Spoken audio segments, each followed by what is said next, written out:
பரவை சத்தியமூர்த்தி நகரில் அமைந்துள்ள சந்தனமாரியம்மன் கோயிலின் வரலாறு.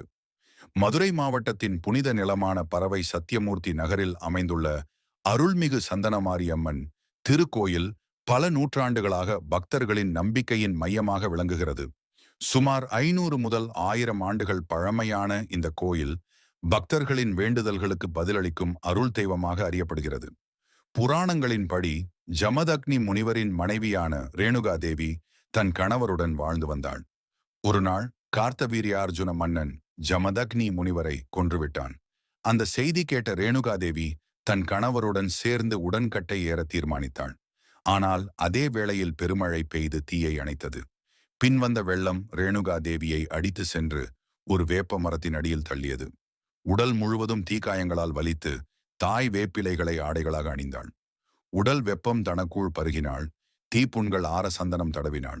அந்த சமயத்தில் தாய் பார்வதி தேவியை குறித்து தவம் செய்தாள்.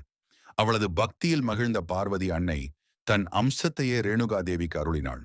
அதன் பின் சந்தனம் பூசிய உடலை கொண்டவளானதால் பக்தர்களின் துயரங்களை போக்கி அவர்களின் மனதை சந்தனம் போல குளிர்விப்பவளாக சந்தனமாரியம்மன் என புகழ் பெற்றாள்.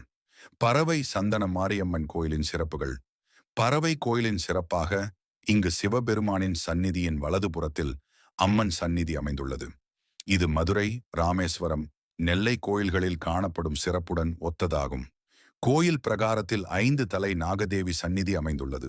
இங்கு நாகதேவிக்கு பால் அபிஷேகம் செய்து வழிபட்டால் ராகு கேது தோஷங்கள் நீங்கி திருமணத் தடைகள் விலகி குழந்தை பாக்கியம் கிடைக்கும் என பக்தர்கள் நம்புகின்றனர். அம்மை நோய், கடும் வயிற்றுவலி போன்ற நோய்கள் நீங்க சந்தனமாரியம்மனை மனமாறி வணங்கினால் அவைகள் தீரும் எனவும் நம்பிக்கை உள்ளது. வேண்டுதல் நிறைவேறியவர்கள் அம்மனுக்கு பால் அபிஷேகம், பொங்கல் வைத்தல் அல்லது கூழ் காய்ச்சுதல் போன்ற வழிபாட்டு முறைகளால் தங்களின் நேர்த்தி கடனை செலுத்துகின்றனர். இவ்வாறு பரவை சத்தியமூர்த்தி நகரில் எழுந்தருளியுள்ள சந்தனமாரியம்மன் தன் அருளால் பக்தர்களின் வாழ்வை சந்தனம் போல் குளிர்விக்கின்றாள். அம்மனை ஒருமுறை மனமாறி வணங்கினால் துயரங்கள் தீர்ந்து மகிழ்ச்சி பெருகும் என்று பக்தர்கள் நம்புகின்றனர்.